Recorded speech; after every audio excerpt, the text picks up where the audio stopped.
Welcome to the workshop Animals and the City, Improving Public Access of Assistance Dog. This workshop is the third and last of the project funded by the Economic and Social Research Council as part of the Impact Accelerator, titled Shaping Interspecies Interconnectedness, Furthering the Impact Agenda.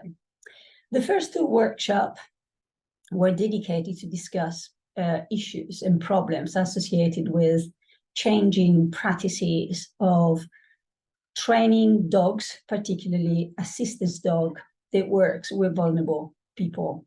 And the second workshop was dedicated actually to address the specific problem of the welfare of dogs that works as guide dogs or in other forms of assistance dog. Today, we look at the more specific problems of public access.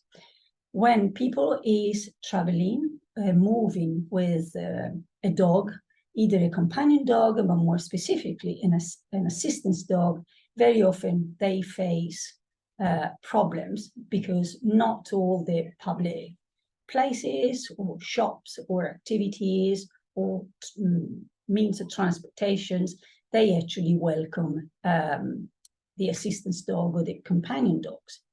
So today we have a wonderful range of speakers from the UK and the rest of Europe that will talk about what is the impact, for example, of a person living with an assistance dog that face issues to accessing services or when gets refused access to public places. And then we will learn about wonderful best practices from a range of countries in Europe. So we will start our workshop with Jane Richards that will talk about, the effect of refusals for somebody living with an assistance dog, referring specifically to the UK context. Then we will hear from Jana Sirotkova, and then we'll report on progress that is actually done in terms of trying to establish a common standard, a European standard for training and assessing assistance dog, and also for talking about experiences and practices from the Czech Republic. Then we will have Darinka Urbanci that she talks about, the incredible sense of new freedom and empowerment that people living with disability or issues they gain when they receive a dog that can help in their everyday life. And then again, we will look at some wonderful example of best practices for granting access to assistance dog. And we will finish with Susanna Komaskin from Finland. And again, we will hear some wonderful stories about strategies and practices for improving access of assistance dog in public places and transportation. We will have time for questions and answers at the end. And also the entire workshop will be recorded and available on our YouTube channel. Without further ado, I give the word to Jane Richards. Thank you. Jane is the Executive Director of the European Guide Dogs Federation, and she represented this organization on the British Standards Institute in relation to the development of the CEN TC standard assistance dogs, and is working on encouraging new members to join. Jane, maybe you can say that as well. Jane has had an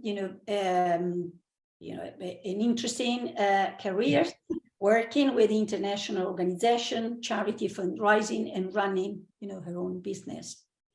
As a funded trustee and chair of the Priors Education Trust, she's been involved with fundraising for a variety of charities over several years. And today, she's going to talk about access. Jane, please. Thank you. Give you the floor. Thank you very much. There we go. I think that might have worked. Perfect. Yes. Yeah, we are. All right.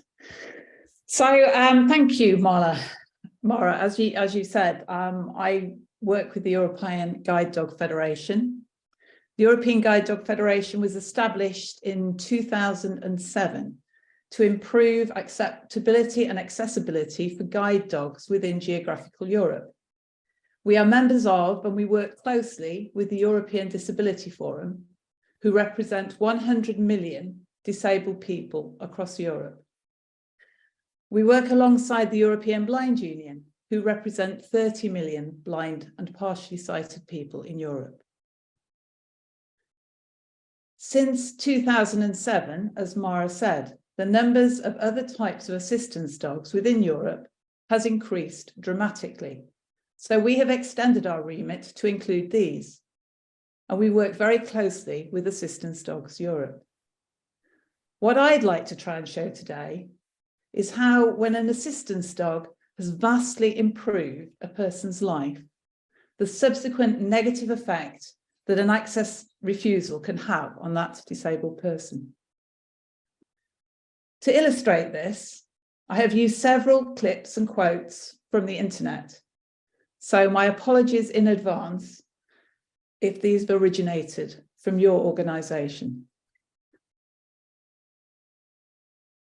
A properly trained assistance dog can transform a disabled person's life, giving them the independence and confidence to live their life to the full. This is what some of them have said about their lives now they have an assistance dog. My confidence and self-esteem went to new heights with the freedom that having a canine partner gave me. Having Ralph by my side has not only made me more independent, he's made me a lot healthier. Since having Ralph, I am no longer anxious or in and out of hospital constantly. I used to be worried about every day before it would even arrive. Now I know that whatever comes, Meg and I will deal with it together. I was lonely and didn't feel like I had a life. I felt as if it wasn't worth me being here. But since being partnered with Jordan, my life has completely changed. I have always been stubbornly independent, and I think that was why the darkness of my physical condition was so huge. With Verlin, my independence is back, and there are no barriers to what I want to do in life.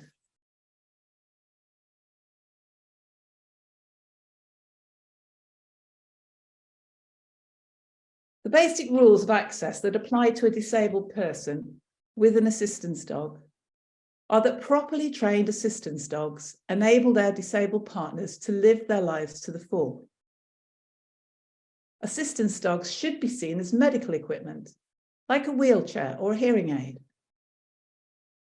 The United Nations Convention on the Rights of Persons with Disabilities, the UNCRPD, was adopted in 2006 and ratified by the EU and all member countries in 2010. The UNCRPD states that disabled people have the same rights to be included in society as anybody else. Everyone should have equal access. No one will be discriminated against. And no disabled person should ever have to explain the nature of their disability.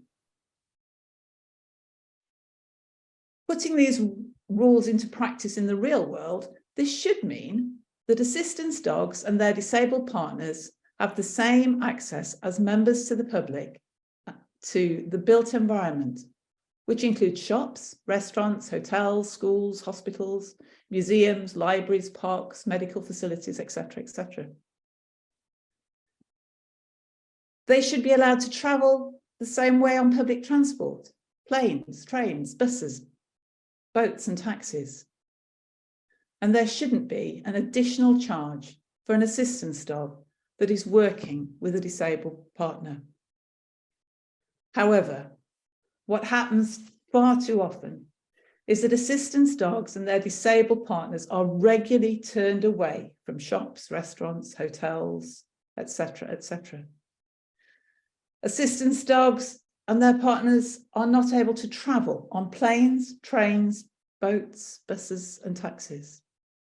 And all too often, a disabled person is asked to pay extra for their assistance dog accompanied them in a taxi or at a hotel, for example. The Guide Dogs for the Blind Association in the UK carried out a survey in 2022 to establish the number of refusals during the previous 12 months. Of the 242 guide dog owners that responded, which is in itself less than 7% of the current population of guide dog owners in the UK, 73% had suffered an access refusal in the previous 12 months. These figures are based upon people who report an access refusal. Sadly, most people won't bother to do this. The anxiety and humiliation of being refused access often means that a disabled person is too afraid of further rejection to make a fuss. Assistance Dogs Europe also keep records of access refusals.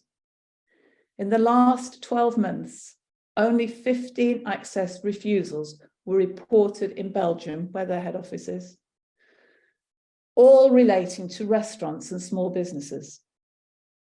At a European level, they only had a further 10 refusals reported, all relating to airlines or hotel accommodation. The European Disability Forum established a disability discrimination database in 2020, relating specifically to travel, and to date have only had 37 issues reported. That's out of 100 million disabled people in Europe. And of those 37, only 3 related to assistance dogs, 2 airlines and 1 London taxi. The European Guide Dog Federation has had to get involved with 10 cases of airline refusals in the last 12 months. So we know this is just the tip of the iceberg. Only last week, there was one fairly high-profile refusal by EasyJet of a blind French athlete and his guide dog. This was reported extensively in the French press. So just to run through these figures for those that can't actually see them on the screen, of the 242 guide dog owners who were surveyed, 103 of them were not allowed to go to a restaurant or a cafe or some other kind of food and drink outlet. 88 of them couldn't travel in taxis or private hire vehicles. 72 couldn't go shopping in a supermarket, clothes shop or department store. 28 guide dog owners were refused access to a leisure venue, such as a theatre, cinema or beauty parlour. 33 guide dog owners couldn't go and see their dentist, doctor, or into hospitals. 49 of them were not allowed to stay in a hotel or bed and breakfast or some other kind of accommodation. 16 people with their guide dogs were not allowed to travel on a bus, coach, train, or a plane. And 22 people weren't allowed access to a health and fitness venue, such as a gym or a swimming pool. The independence and confidence that an assistance dog provides for its disabled partner can so easily be undermined, as the next few video clips, picked from hundreds of similar clips available on the internet, will show. Right. Sorry, no dog? Why not? Why is that? Just explain it to me. Sean was told his guide dog was not allowed in Tesco supermarkets twice in 1 week.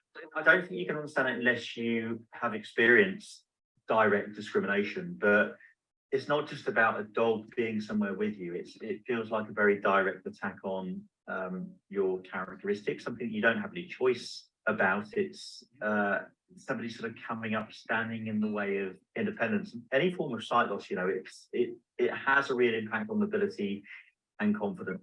I just felt like a second-class citizen not being able to go into a restaurant. Siobhan is blind and requires a guide dog. She was going for a meal at Leicester Square. but 2 restaurants refused her entry because of her guide dog. As soon as we approached, it was no dogs, no dogs. And we did say, you know, they're guide dogs, but still no dogs. It left us feeling completely crushed.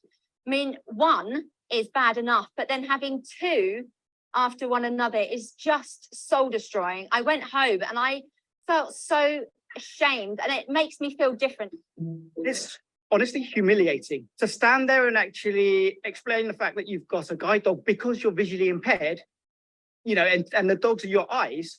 It's something where you don't think you'd ever want to have that conversation due to guide dog owners not being out and about for about 1.5 years, really. I think we're back at that stage now where we have to enforce it a little bit more. It's not down to guide dog owners, it's not down to the charities. I think it's down to the owners themselves. And when Amit was referring to owners in that last clip, he was actually referring to restaurant owners. Oops. Sorry, no. In the UK, it's a criminal offence not to accept an assistance dog in a taxi or a private hire vehicle. To get a licence to operate a taxi, a driver is tested to show that he understands this. However, refused. I'm going to take a dog. What do you mean I'm going to take a dog? You can't say no. Well, I can't, mate. Rejected. I don't like this dog, you know. You don't like dogs? No, yeah, it's like so when you... Yeah, It's not dirty. Dismissed. Just to clarify, you're not going to take me? No, it's okay, but I'm not judging you, but you put another... Getting a guide dog gave me my life back. I can go where I want. I feel more safe. I feel more confident. When I'm hit with an access refusal, it really chips away at that independence and that confidence. Graham and Ricky wait by the curb. I was waiting for a minicab. It turned up, took one look at the dog and said, no, I can't take you if you have pets. The driver got quite agitated and angry. It really makes me feel like a second-class citizen, like I'm having to justify my existence. And whilst the person doing it feels like all they're doing is rejecting the dog is an intrinsic part of me and how I live my life. And so it's an absolute rejection of me as an individual. After that, it makes me really anxious. I'm filled with anxiety that I'm going to be rejected again, and it makes me feel like I don't want to engage. the effect that access refusal has is devastating for a disabled person, but it can also affect their families too. They were challenged when visiting Superdrug on the way to dinner with her daughter. A member of staff approached me, and for a stupid moment, I actually thought she was going to say, "Can I help you at all?" And she said, "I've been told by my manager to ask you to leave the store. We don't have dogs in the store. He's a guide dog, and, you know, under the Equalities Act, I'm allowed to have him in the store because he's an assistance dog." And she said, "Well, I've been told by my manager that you have to leave." People don't realise what a massive emotional impact incidents like this can have on us. When it happened, you're right, yeah. I'm very frustrated at the effect it's having on my family. It's so frustrating because I think having a guide dog means that you get your freedom back, but incidents like that mean it's taken away again. It's like I'm treated like a second-class citizen. I don't necessarily show it outwardly, but inside I'm hurting, I'm embarrassed, and that then turns to anger. That whole idea of the guide dog is crushed in one moment, in 1 second, by someone saying, "No, you can't come in." The taxi driver has seen a guide dog with me, and just completely driven off and left me to my own devices. It's very personal. You feel very attacked. You feel very threatened, and it's hard to stay cool. It's a nasty feeling. So far, all the clips and figures have related to guide dogs. And whilst guide dogs are easily recognised, especially in the UK, the regulations apply to all assistance dogs. Other assistance dogs are not always recognised in the same way, and some disabilities are not as obvious. And the resulting refusals can then be even more difficult to cope with, as these clips from Penny and River, both from the northeast of England, will show. Dr. Monteith has multiple sclerosis. Her dog Willow assists her with a variety of tasks, as well as helping her cope with severe anxiety. Hiya. Hello.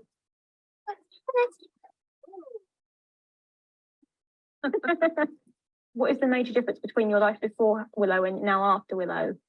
Like I said, mostly going out and meeting people. I was more of a hermit. I was so embarrassed to go out in a wheelchair. Like people used to stare at me and I used to think I felt so self-conscious about it. But now I've got Willow, they don't look at me, they look at Willow and they enjoy her. Penny attends regular physiotherapy sessions at a local health centre. She hoped that NHS staff would understand the legal rights of assistance dogs. I took Willow with me thinking, well, she'll keep me calm and I'll be okay, I can do it, you know, keep me boosted up. So off we went to physio and I was told I couldn't take her in and it really upset me. What was their reasoning for not letting you in? They said she wasn't allowed in because she wasn't a guide dog. What effect did that have on you? Well, I got very upset and I got very angry actually. I just can't go back. I thought of going in there and seeing them and the way they made me feel it. And Penny's local NHS say staff didn't immediately realise that Willow was an assistance dog and that they are very sorry.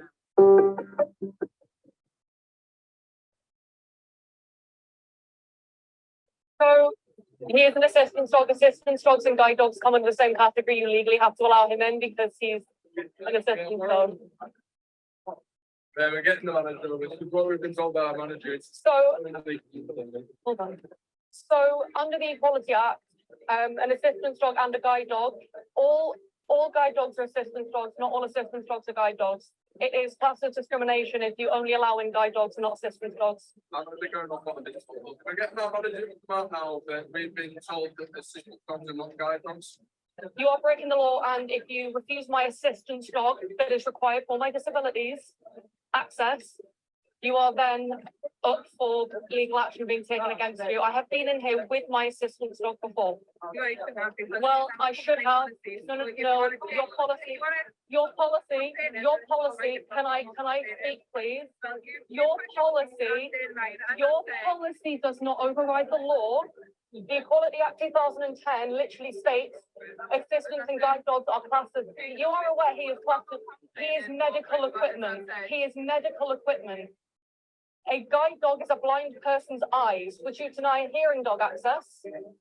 Not a guide dog, then you cannot do that. You cannot do that legally. I don't care what your policy says. It doesn't override the Equality Act, which is the law, which is above your company policy. I will very gladly put a formal complaint in. Right now, you just stand arguing with this. I'm not arguing with you, love. I'm telling you the law. It's humiliating for River, who has hidden disabilities, to have to justify herself and her assistance dog. All she wanted was to have a night out like any other 19-year-old. Many people do not have the confidence to cope with this type of conflict. So after the first few refusals, they just don't bother to go out.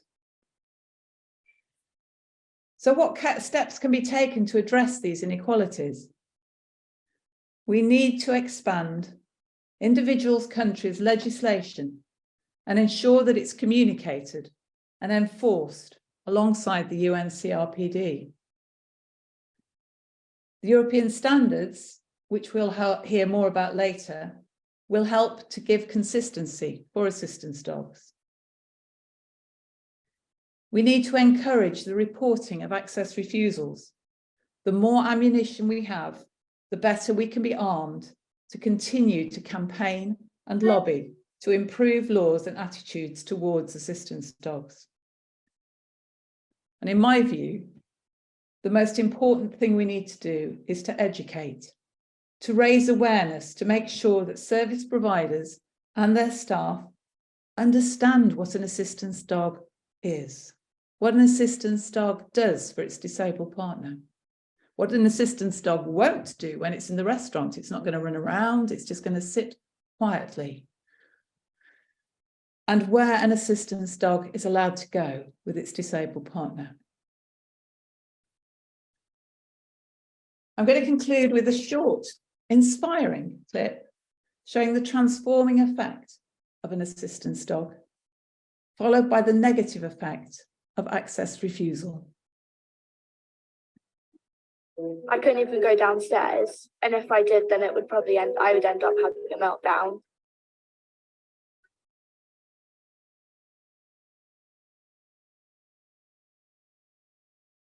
She lost the ability to do everything for herself, and it was like this battery that she'd been born with had been completely used up. Every sight, every sound, every smell, every touch was just another thing that pushed her over the edge. But when Noodle, the autism assistance dog, came into Kira's life, everything changed. I taught Noodle to nuzzle and paw to try and engage me back into reality, to stop me from digging into my hands, as well as grounding me to the floor, which is deep pressure therapy, where he would lay across my legs and push me down to the ground until I was okay. Real belly laughter that stood out to me because it was just something new. It's something we didn't used to do. He's literally like somebody that comes up to you and says, right, what are we going to do today? Come on, let's do live. And that's just what we needed. That's what Kira needed.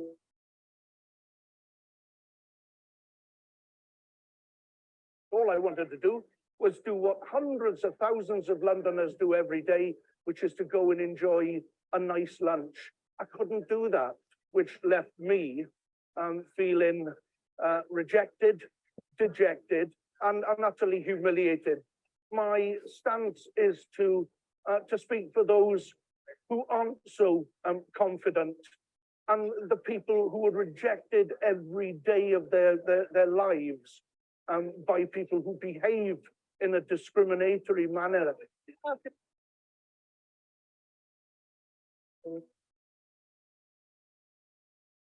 So I hope I've been able to illustrate the life-changing effect of an assistance dog partnership and the devastating effect of access refusals. I hope this has given you food for thought. We are making inroads, but there's a long way to go. The European standards will help, but once these are in place, they will need to be adopted by assistance dog trainers and somehow monitored and policed. We need to find a way to certify all properly trained assistance dogs, whether they've been trained by their owners or by assistance dog schools. We need to ensure that disabled people desperate to have their well-trained dog recognised do not turn to some of the unscrupulous companies that are appearing in Europe, selling fit-to-fly certificates, identity cards, and harnesses and the like for just a few euros. We need to weed out these unscrupulous schools and fake assistance dogs that discredit the rest of the assistance dog community. We need to protect the amazing job that genuine assistance dog schools and trainers all over Europe are doing to provide disabled people with a means to live their lives to the full. I hope we can all work together to achieve this. Thank you for listening. Thank you, Jane. Thank you. Really, really interesting and moving. Just before I open the floor for some questions and answers, I just want to say that for this event, we try to invite hotels and transport authorities, EasyJet, taxi association and government representative for disability. And actually only UK Hospitality agreed to participate, but they had to pull out for illness today. So I think that there is lots of need to campaigning and carry on in really raising awareness of these issues. Is there any questions for Jane? Can I just talk? Yes. I lift my hand. Actually, I'm Sabine from Berlin. And Hi, Jane, Sabine. hi. We've met on a conference in Athens. Yeah. If you remember me. I do. Yeah. We have in Germany, we have changed the law.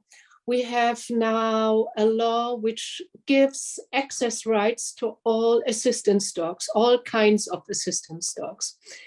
It's in place now for a bit more than a year, but not all rules and the regulations, especially for examination and quality assurance of the trainers or training institutes is not yet in place. But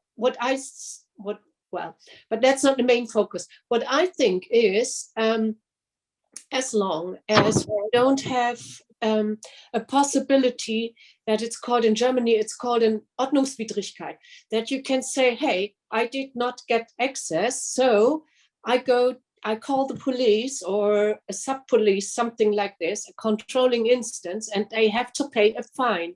As long as there's not a fine behind the refusal of access, nothing will happen. We have in Germany an arbitration place when somebody has denied access, which is very often so with Uber. I can call taxi and say, hey, I've got my guide dog. They don't charge you. But if you just call a taxi or stop a taxi, they will not take you.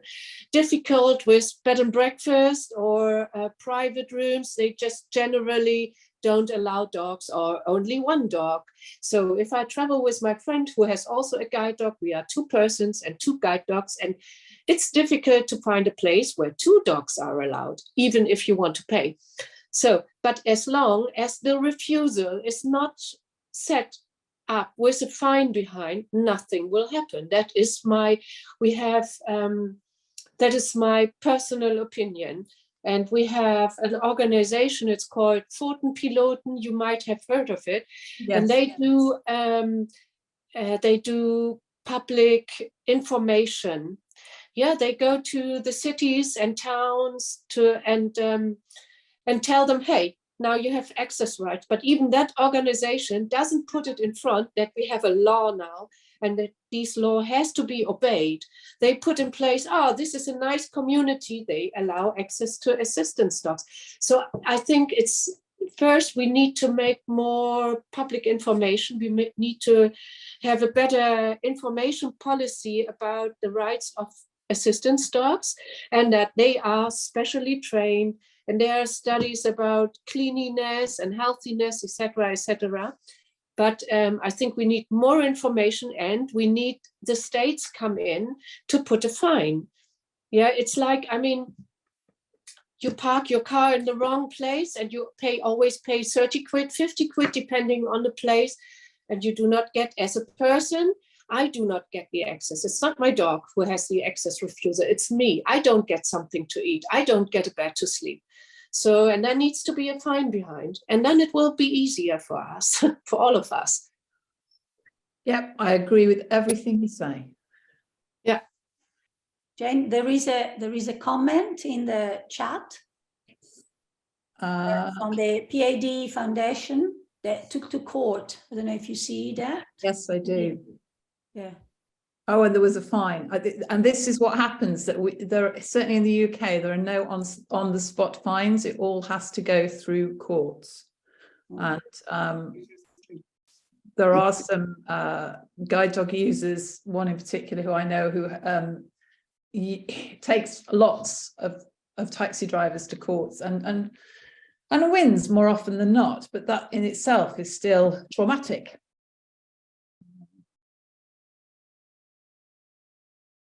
Any more questions? Hello? Yes, please, go ahead. My name is Roland. I'm president of the Association of Guide Dogs in Luxembourg.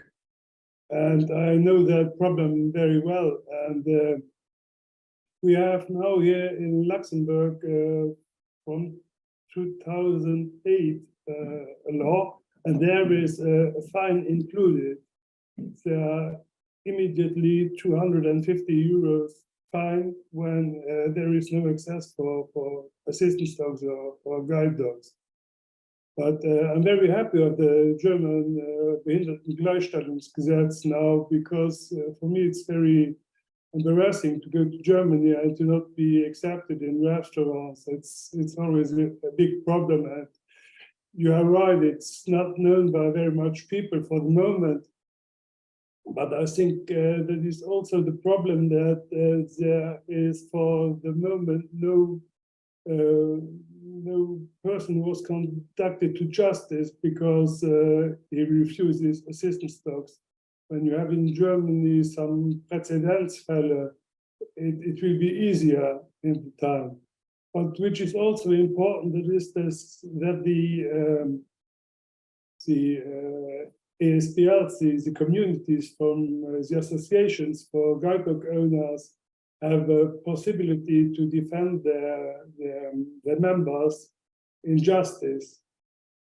That it's not the person herself who has to go to justice, that it is the association who has this agreement of justice, which is very important because so the associations who have in most of kinds more money and more possibilities than the owners to defend their rights. And do you find that having fines now has made a difference? Are accessibility rights improving? In Luxembourg, yes. That's the way to go then. Yes, it's very nice. We made flyers, we distributed them to all restaurants and all cities, and we made some watercolors patches you can scratch on the window. So bienvenue to the Cher Guide, welcome to the guide dogs. And when you see that sign on the restaurant, that is a good sign. But when it is not, anyway, they have to let you in. And when you give them the flyer, they see 250 euros. Yes, it focuses the mind. It's very persuasive. Yeah. Thank you. Yeah, there is a question. Is there any documentation evident that can evidence that access has improved in response to introducing fines? I think this is a question for Roland. I didn't understand. Maybe can you? Is there any evidence, any written documentation? Yes, you can see on our website, Schenguide.org, there is a reply on of that law. You can see it. Okay. You can see that. I think always that means research have these documents on European Guide Dog Federation. Yeah. And there is also a comment from team Guide Dogs UK created an app which is helping us to gather data and provides advice to guide dogs owners on how to deal with this issue. And there is a link you can have a look at. Mm-hmm. I think Steph has also put the link on there for the European Disability Forum's Access to Refusal. Oh, okay, thank you. This is very, very helpful. Susanna, do you raise your hand? Yes, thank you, Mara. Yeah. We are behind schedule, so if there is okay with you, I tell my story at my presentation. It includes how dog users themselves solve these discrimination problems. So I will tell that later. Excellent. Thank you very much. Thank you. We have time for questions at the end of the next presentation. Can I just ask you to hold on your thought, just keep your question for, after the next presentation. We have a Dr. Jana Sirotkova. Correct me if I'm not pronouncing your name. No, that's okay, Mara. Thank you. Jana Sirotkova. That's okay. Jana is the Executive Director of PesTra, the only organization in the Czech Republic providing natural kennel-free training program for assistance dog, accredited by the Assistance Dogs International and Assistance Dogs Europe. And she's the chairperson of the CN-TC 452 Assistance Dog Standard and convener of the working group number 6 about accessibility and universal access. Jana holds a PhD in international economics relation, a master degree in economics, law, and finances, and she's been an innovator, educator, and social health advocate over the last 15 years. She has a long experience in working for fostering collaborative working relationship with diverse stakeholders. And we really look forward to her presentation today about the standard, a CN standard assistance dog, future perspective and experiences and practice from the Czech Republic. Jana, the floor to you. Thank you, Mara. Good afternoon, everybody. I'm sorry I couldn't join you in the morning, so hopefully I won't be repeating certain things, because as I could see quickly when I scanned the participants of this conference, I can see that we have some members and some experts from the CEN TC 452 assistance dogs here present. So it's my pleasure to be here today. I will just try to give you an overview of what CEN TC 452 assistance dogs is, what is basically the purpose of the standardization process. I mean, you can ask at the end, because, this is something that I'm living with almost every day now. So sometimes, I just don't realize that I'm saying things that might not be obvious to everybody. And especially because we have some members and experts from the various working groups that are part of the CEN TC 452 might be saying something that people know already. So thank you for having me, Mara. And I will try to share my screen if it's possible. So just to give you an overview of what the CEN TC 452 assistance dogs is, it's basically a technical commission that was established going back to 2016 within the CEN and CENELEC standardization system. And currently the secretariat is the UNI, it's the Italian standardization body, has the secretariat, and it's kind of doubling with BSI, the British Standardization Institute, the first 2 years now, because previously it was the Croatian Standardization Institute, and it changed in autumn last year. And UNI is having the secretariat as the main secretary body for the first 2 years now, and then BSI is taking over. I am the chair. I was nominated by the Czech Standardization Agency, and for the first time we have a vice chair as well that comes from BSI. It's Hilary Armour at this moment, and when the swap of the secretariat happens, then it will be an Italian vice chair and UK secretary. Just to give you an overview, that it's kind of an international European cooperation for the first time within this technical commission. Just to let you know, because as probably some of you know, even those of you who wouldn't be involved in the European standardization, the CEN standards are voluntary standards.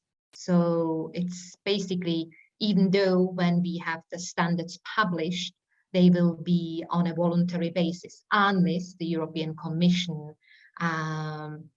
gives us a mandate, and then the standards will become part of the legislation or the harmonized legislation within EU. We have been working on it now quite hard, discussing various things behind the scenes, what we would need to do for the EC mandate, because we very much kind of appreciate the urgency and the need for solutions in this particular field, particularly from the accessibility side of things. The CEN-TC 452 has 24 members, national standardization bodies, and then we have a number of monitors from outside Europe as well. And then from organizations, kind of industry-led organizations, for example, like the Assistance Dogs International or International Guide Dog Federation. Many of the experts are members of organizations that would be members of these international organizations. What's interesting about the CEN, this particular technical commission, is that we are working on a series of standards. So at the end of the process, we won't have just one single standard, but we will have series of European standards, which would be kind of under the heading of assistance dogs. And currently, we expect that the number will remain. We have 7 parts. The first part is vocabulary. It's basically terminology. This part 2 is lifetime welfare, about lifetime welfare of the dogs. If I'm not mistaken, we have Tim Stafford here as well, who is co-convener of the part 2, VG2, the working group of lifetime welfare. Now I'm talking about parts. The parts, that's how the CEN system looks at the series. But normally within the normal standardization speak and the experts speak, we are talking about working groups. So basically we have 7 working groups, and each of them looks after, you know, the part which would be vocabulary, lifetime welfare. Part 3 is competencies for assistance dogs professionals. Part 4 then is pre-training, training and tasks, and part 5 is client services. This is under review. We expect that the title will change, because up to now we kind of look at it from the point of the organization, the training organization, the training provider, and it was focused very much on client services. But now we're trying to be a little bit more inclusive, perhaps just to include the owner trainers as well. And part 7 is conformity assessment, which is just kind of a part which is maybe for many people not very clear at this stage as yet, because conformity assessment is kind of the final stage when we have all the requirements and the recommendations done in the various parts, especially part 2 to part 6. I didn't mention part 6 there, which is accessibility and universal access, because I mentioned it further. I forgot to put it down here, but conformity assessment would be something that we have been looking at now, and it's fairly new, and I will mention it further down. So that's kind of overview what the CEN-TC 452 assistance dogs is within the CEN family. What is the goal of the technical commission? Sorry, I'm just trying to go further. This is the goal that we have been kind of discussing at the very start of establishing the technical commission. And I think it remains still kind of valid, relevant, because the goal of, you know, all of us within the CEN-TC 452 is really to have a European standards, the series published that would result in the training of assistance dogs to consistent and high standards. And that means both guiding and assistance skills. I will mention it later as well, but you know, when we talk about assistance dogs here, we're talking about the umbrella term for guide dogs also. And these standards should then kind of ideally secure and maintain freedom of movement for assistance dogs users, both within and between the European countries. So it's still relevant, you know, this goes back nearly 7 years. when the standardization side of things was getting developed. And I know we have Darinka here. Darinka has presentation later on. She was one of the initiators of the process. Now, who is or what is assistance dogs for our standardization purposes? So basically, assistance dog is the umbrella term. I have mentioned it for a wide variety of dogs. This actually comes more or less directly from the Part 1 vocabulary, and the assistance dogs are specifically trained to perform tasks to increase independence and to mitigate limitations of a person with disability. It's more or less a definition set within our standard that we are trying to kind of apply across the board.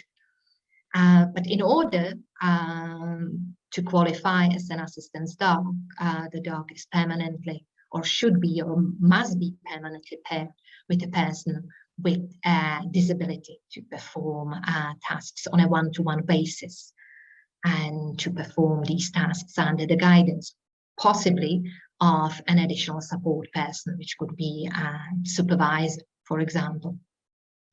Why on one-to-one basis? Because from the standardization, we exclude dog-assisted interventions such as facility dogs or dog-assisted therapy, and any other kind of working dogs, such as police dogs, rescue dogs, avalanche rescue dogs, and any other assistance animals. That applies to emotional support animals as well, which could be looked at perhaps by some as dog-assisted therapy.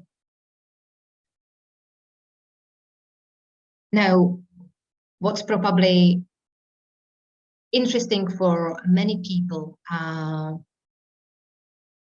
is the length or the time that the standardization has been taking. This technical commission started in 2016, but if you imagine that you have 24 members within the national standardization bodies, there would be a number of experts that would be basically sent to our commission or nominated to our commission to discuss and create these standards. You might end up with 40, 50 people around the discussion table. So it's not always easy to, come to conclusion on the particular standards, gain consensus. Sometimes personal agendas or, organizational agendas might kind of step into it. But what we generally try to do is that we really try to work all of us towards the common good, which is, the publication of the standards in the end. So we have 7 parts of the standards, and they are at various stages. The Part 1 vocabulary and Part 6 accessibility and universal access, they are expected to be published in 2024. Then Part 2, Part 3, Part 4, Part 5. Part 2 is the welfare, lifetime welfare. Part 3 is the competencies of professionals. Part 4, it's the pre-training, training, etc. Part 5 is the client services. And with these 4 parts, especially Part 2 and Part 4, we are really trying to align at this moment, having some meetings behind the scenes and trying to align some of these parts, because all of the parts kind of interlinked. But the lifetime welfare and pre-training training is very closely kind of on dates.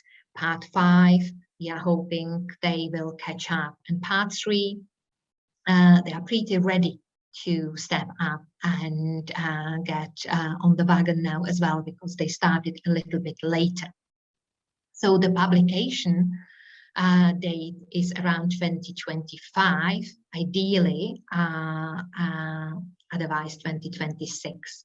And then part 7, which started only now, that's the conformity assessment, and there will be just one document for the conformity assessment that will kind of pull from the requirements for the conformity assessment from all the parts 2 to 6, because part 1 is not kind of an active document as much as would be the other ones on the training, on the accessibility, etc.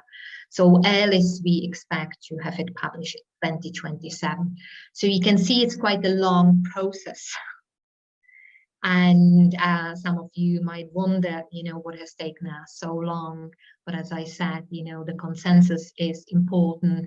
Also, we have to very often stick to very strict rules within the SEN standardization process. It's kind of a maze of rules that we have to apply and stick to.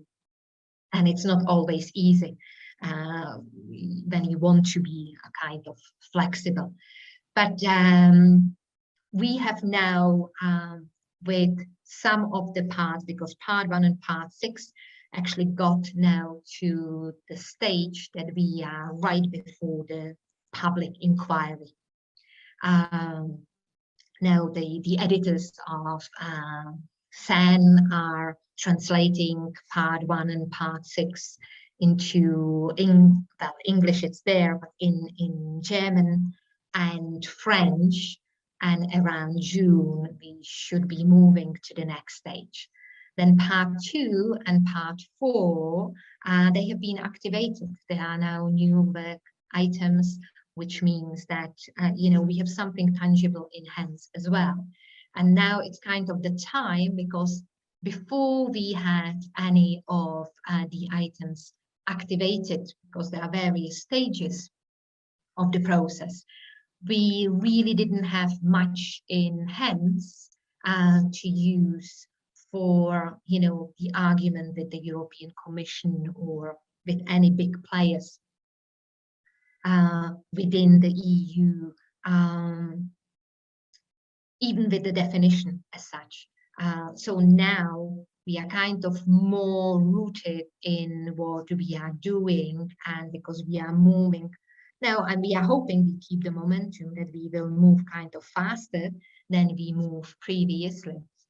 We feel that we have something in hand that we can use for the benefit again of people with disabilities and the assistance of teams as such. Now, sorry, I'm going next.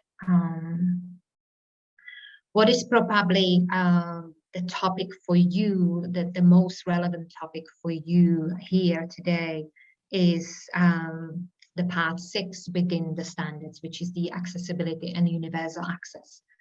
That working group 6, basically looks at the requirements, sorry, and recommendations for the accessibility of public and private spaces and universal access for assistance dog teams.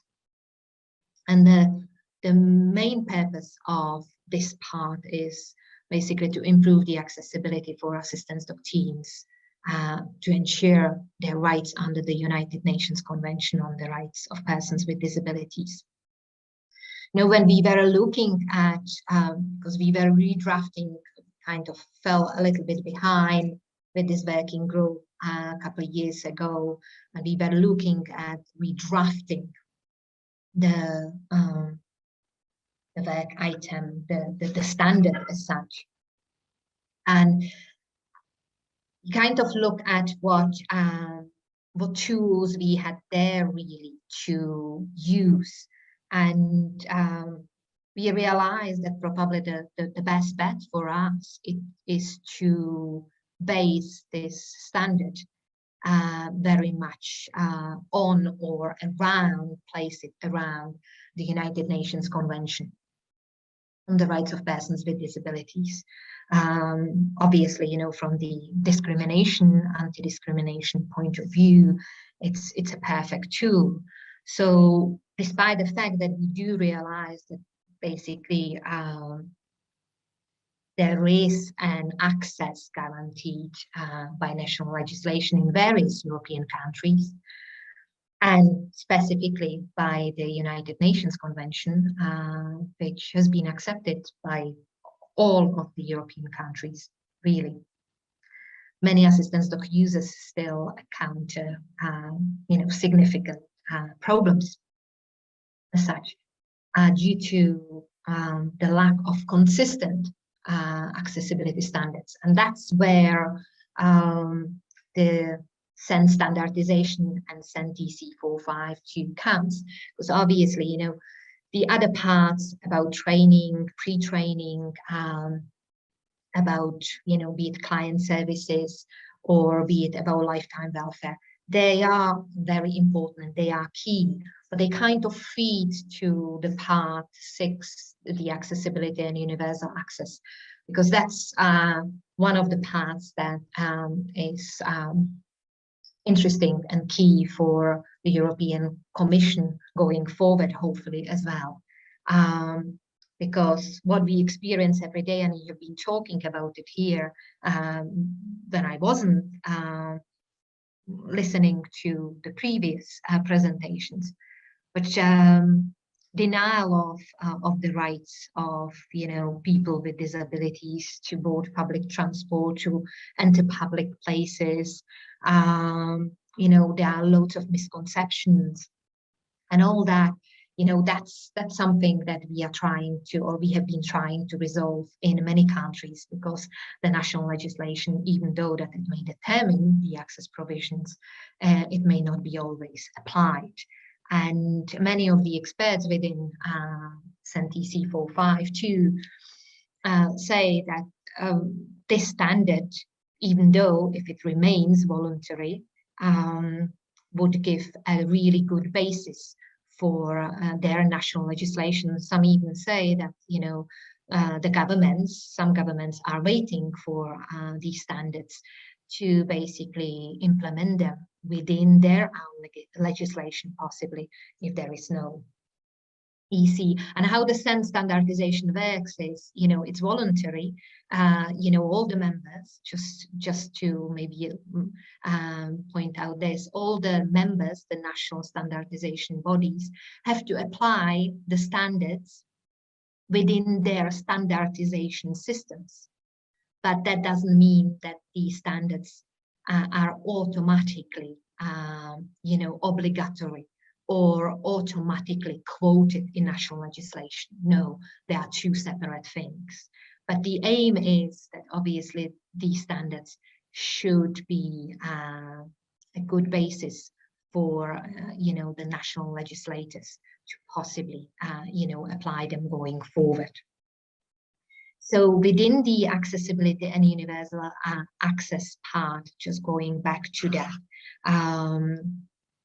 you know, we are looking at, you know, access for assistance dog teams, which would be in an active status. When I say in an active status, it's basically an assistance dog that works on one-to-one basis with a user or beneficiary.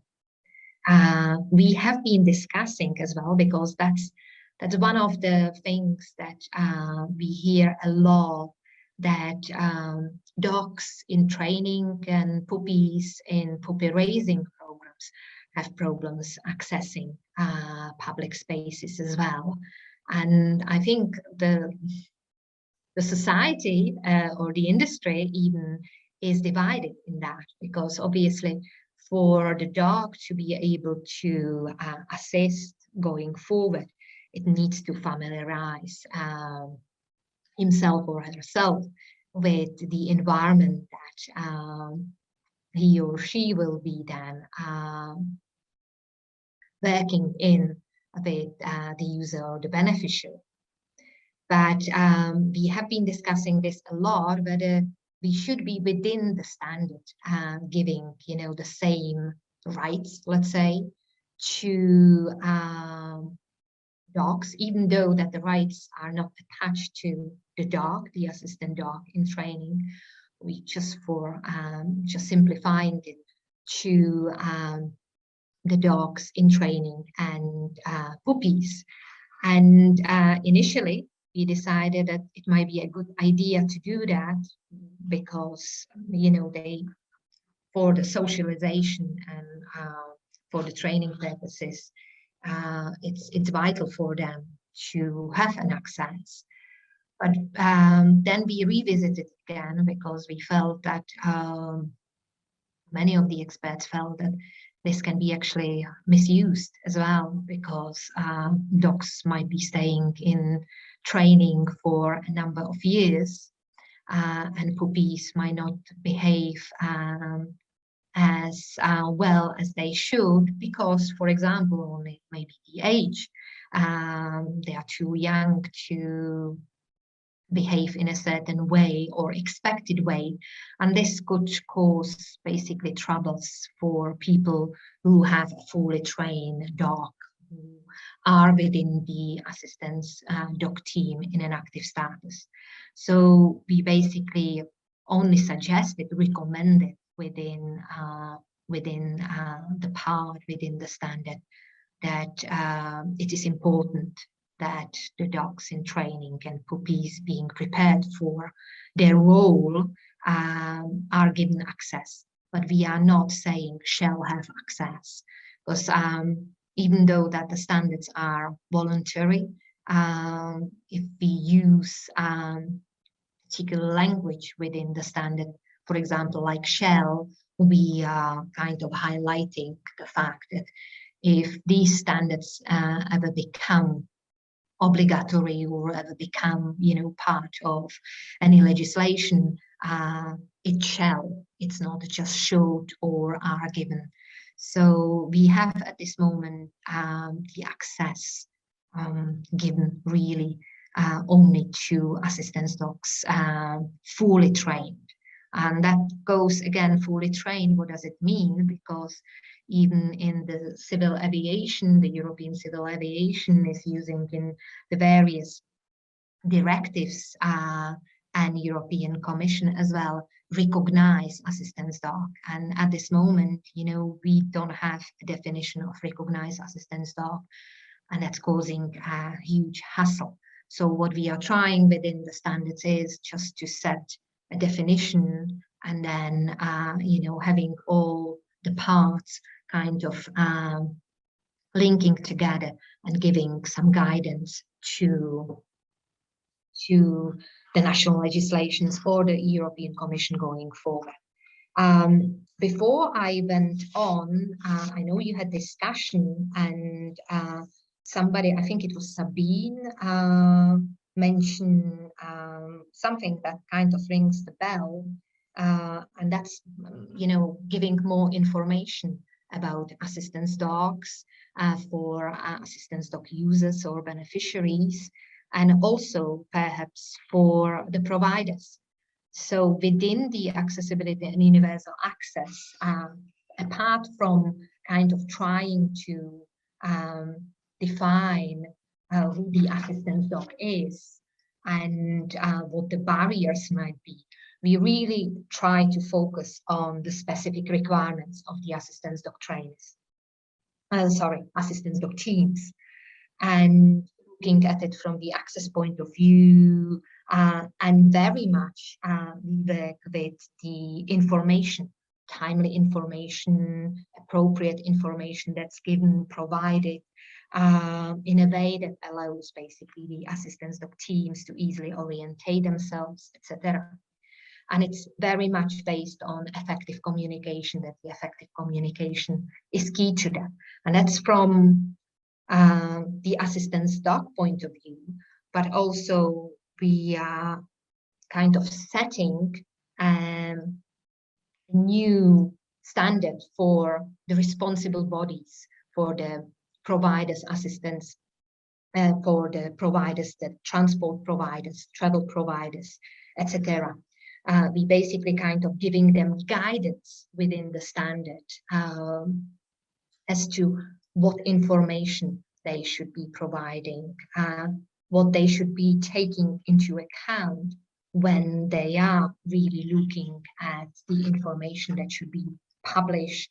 And we are looking at the various areas which we are assessing, be it transport and travel systems, be it within that airplanes, airport, boats, buses, coaches, or even taxis or ambulances, trains.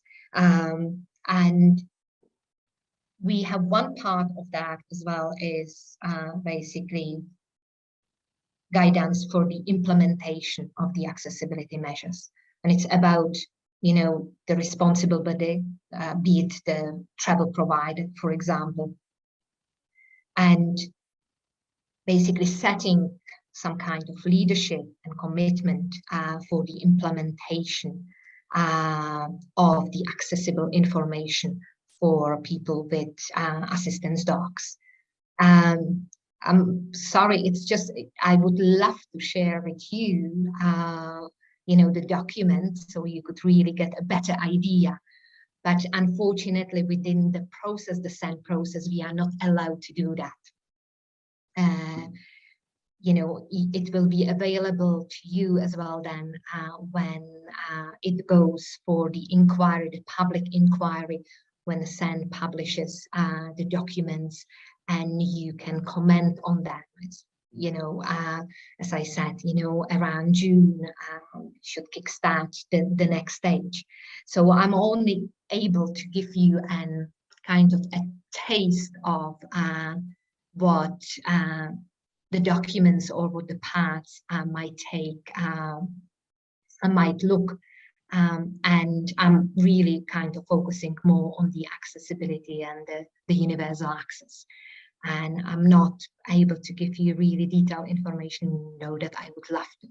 So this is something that the accessibility and universal access is heading towards.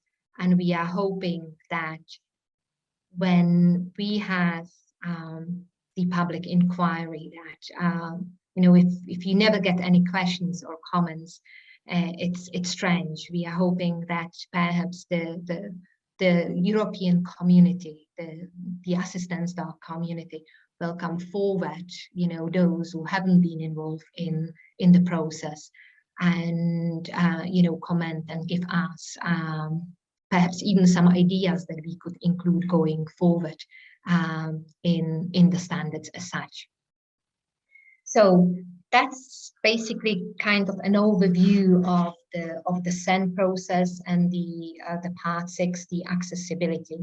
I am ready to take questions for that when I finish. And I know, Mara, you were quite interested in also in sharing some of the experience from the Czech Republic.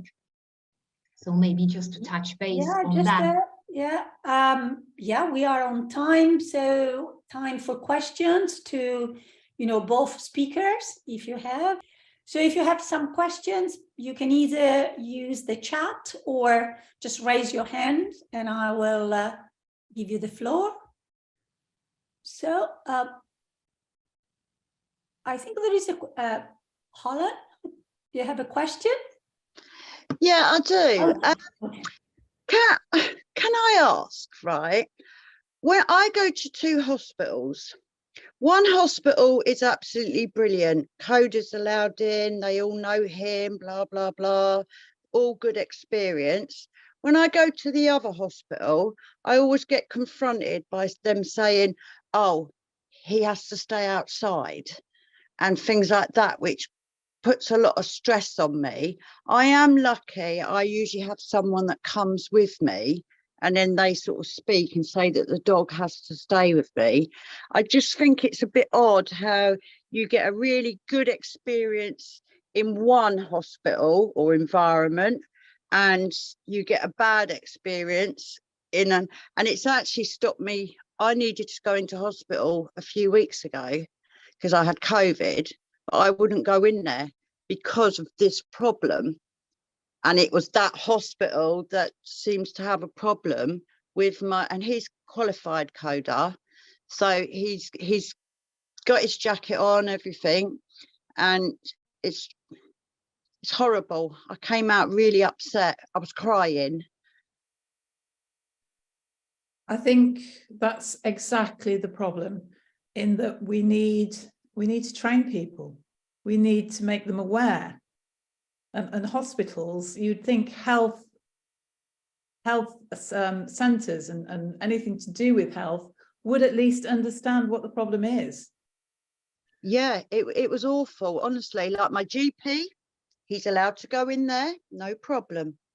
The other hospital, my main hospital, but if I have because I will go, I don't like going to this hospital anyway, but I don't know why they just don't like coder in there. I get all funny looks. You can see them all whispering and think, and then I suffer from anxiety and I'm agoraphobic. I don't like coming out the house anyway. So it's a big thing for me to go. I knew I needed to go into hospital. Yeah.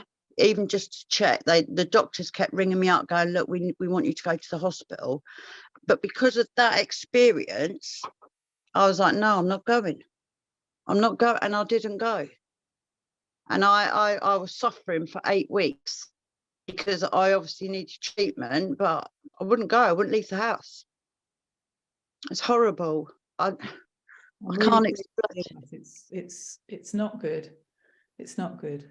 And we do need to do something about it. But why is one good and the other one's not good? Can you see what I'm trying to say? Absolutely. And it is all about awareness. It's all about them understanding the regulations, really. We've just got to get the message across somehow. Yeah, I would agree with Jane, you know, even within the standards that we are creating now, you know, we do have mentioned some prohibited areas, you know, which might be operating theatres, you know, or biosecurity laboratories, all that, you know, if there is a legitimate reason, you know, or legitimate situation. Well, the specialist said to me, he went, the only place coder cannot go is the operating theatre, because obviously I had to have, when I went there, when they were all giving me funny looks, I had a thing removed here on my face. And the consultant, he was lovely. It was like the general nursing staff that seemed to have a problem with us there. Yeah, but that's the thing, you know, that we have been kind of dealing with, that one place says yes and the next place says no, or they make it so inconvenient for you that you just don't want to go there anymore, and you won't go there, you know, unless you really, really have to. So as Jane said, and you know, that's what we are trying as well within the standard, that we kind of set the information as one of the key things, you know, and education of, you know, the providers, be it hospital or any other providers, to understand that they shouldn't be happening, because, you know, unless you have it in the national legislation, like for example, in the Czech Republic, you know, certain places are set in national legislation that you are allowed to go there with your assistance dog, and despite the fact that we don't have one law, one legislation piece now kind of defining assistance dogs, but we do have some pieces of legislation that would be defining where assistance dog can go, even though that, you know, nobody knows who assistance dog is, because the definition doesn't exist at this moment.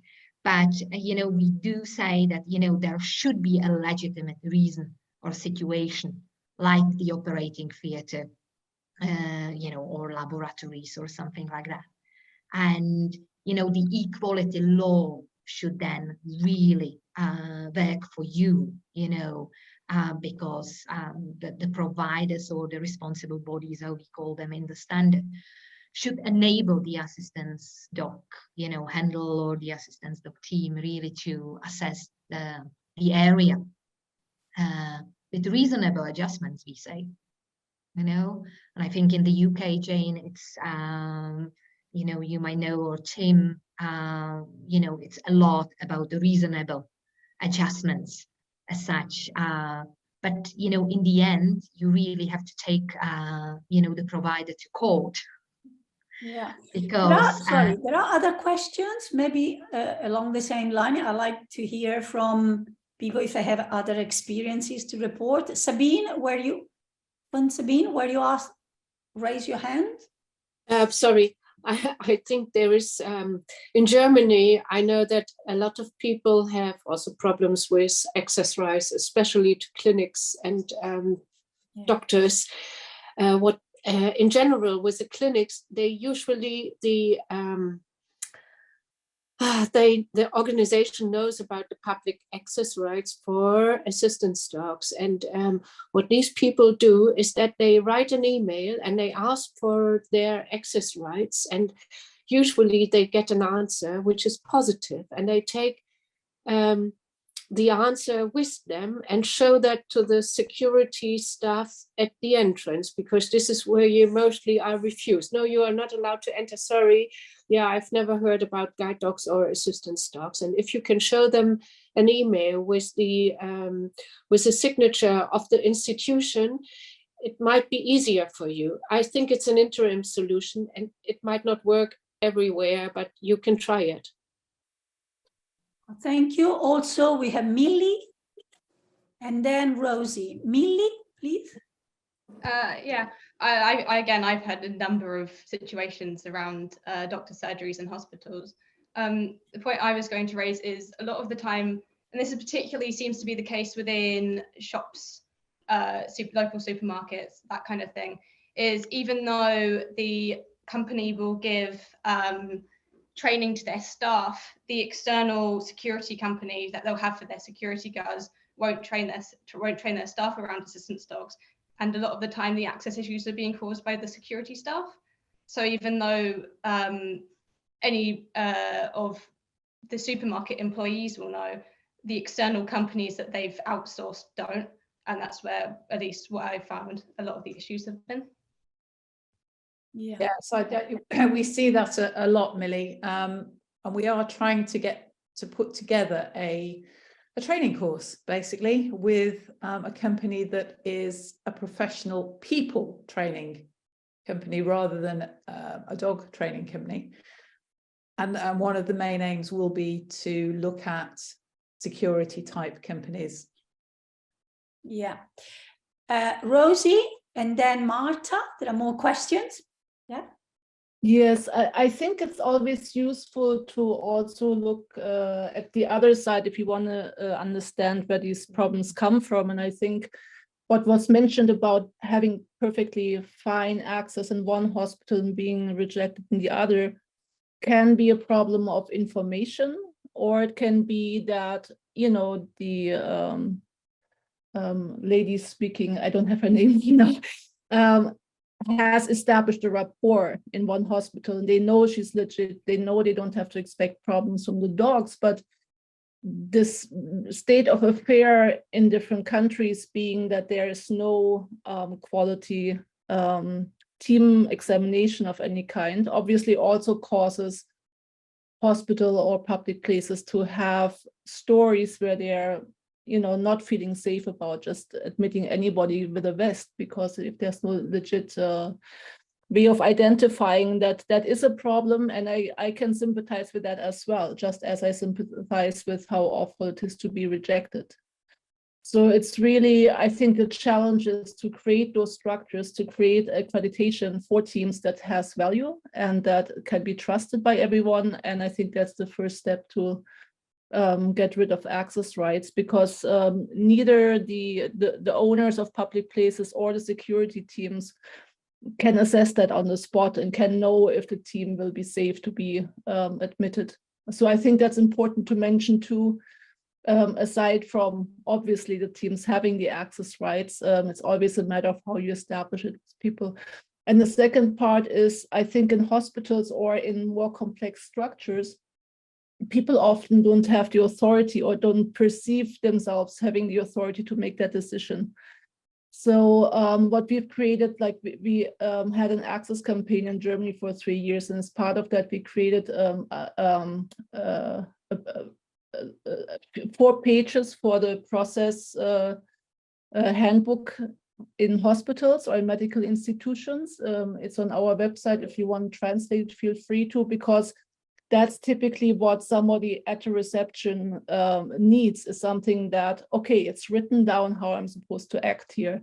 And it's written down when to admit a team and when not to admit a team. And that gives the clarity for them to feel confident with the decision, because otherwise you are continuously depending on the goodwill or on the timidness of the person to make that decision. So once you have it in the handbook of the hospital, then you can say, look in your handbook, you have a policy on assistance dogs in there. And it becomes a very, it takes out the emotion, it takes out the subjectiveness, it takes out the improvisation. And, you know, that's the time you have won if a hospital has that in their process handbook. So thank you, Rosie. And now there is Marta. Marta, I have a... Hello, can you hear me? Yes. Okay, great. Hello. My question pertains to owner-trained assistance dogs. So in the UK, where I live, there are several charities and organisations where you can obviously receive a trained dog, or that you have help training your own dog. I've suffered with my disabilities for around 10 years, and it's become progressively worse. So although I was on the waiting list for help, I didn't have an option but to take an owner trained dog.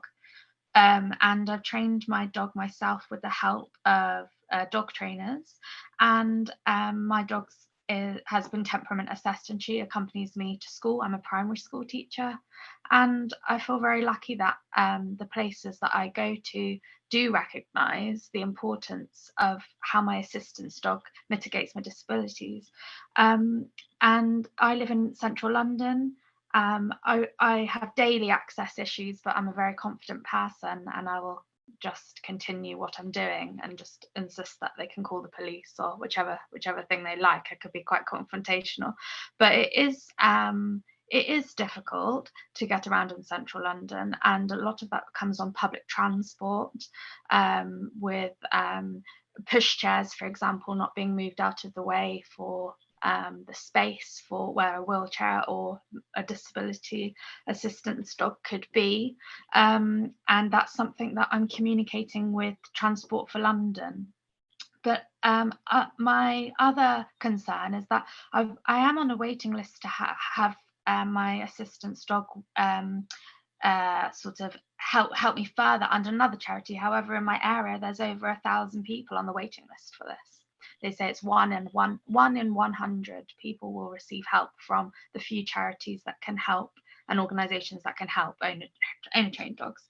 And so with this in mind, although I am very lucky to be able to get around day to day, I'm struggling to be able to fulfill the rest of my life, i.e. get on a plane, for example, or the Eurostar. Or I don't drive and I've got mobility issues, so I won't be able to drive.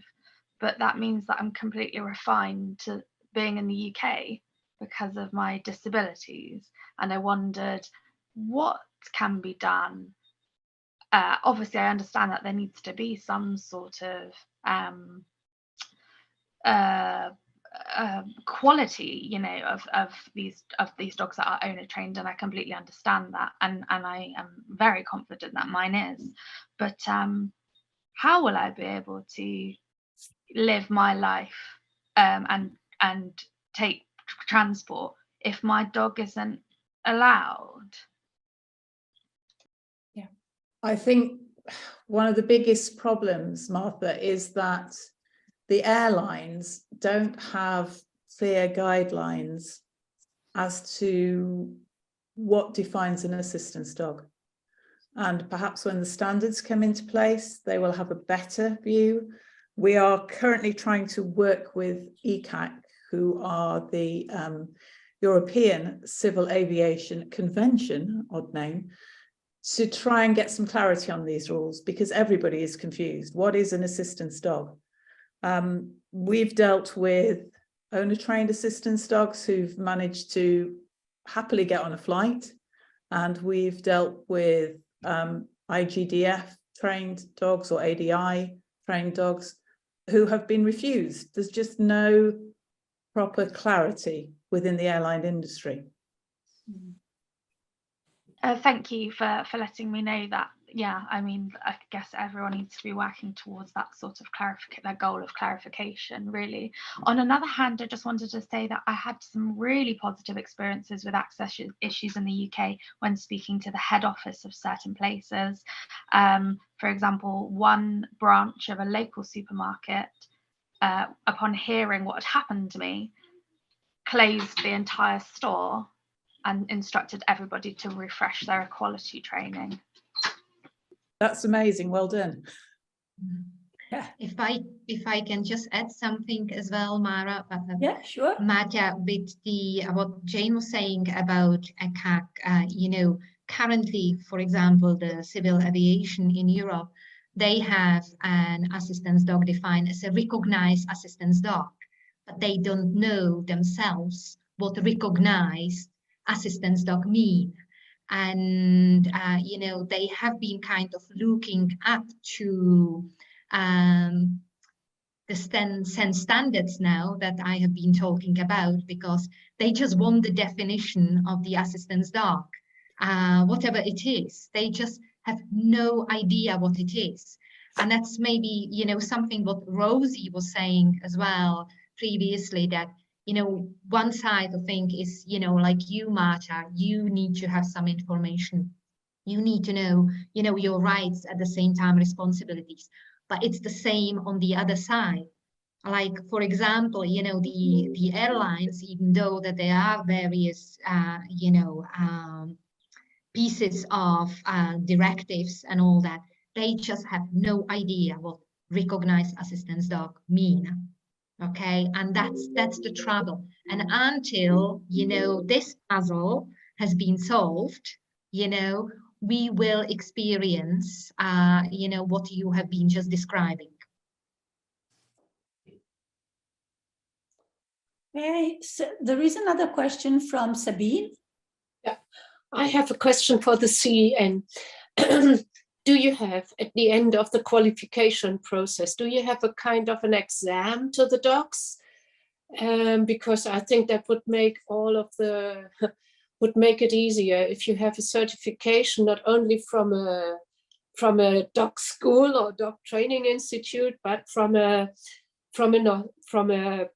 authority which says this dog is certified as an assistance dog, and therefore it's trained and quality assured. Well, at this moment, you know, as you might know, you know, the only kind of accreditation of even certification comes from, you know, the training schools that would be members of ADI and IGDF, even though that there might not be official training courses as such, but some of the airlines, for example, would accept dogs, assistance dogs, that would be trained by an organization which would be members of ADI and IGDF. Within the CEN accreditation, we have no certification, like CEN standards don't do certification.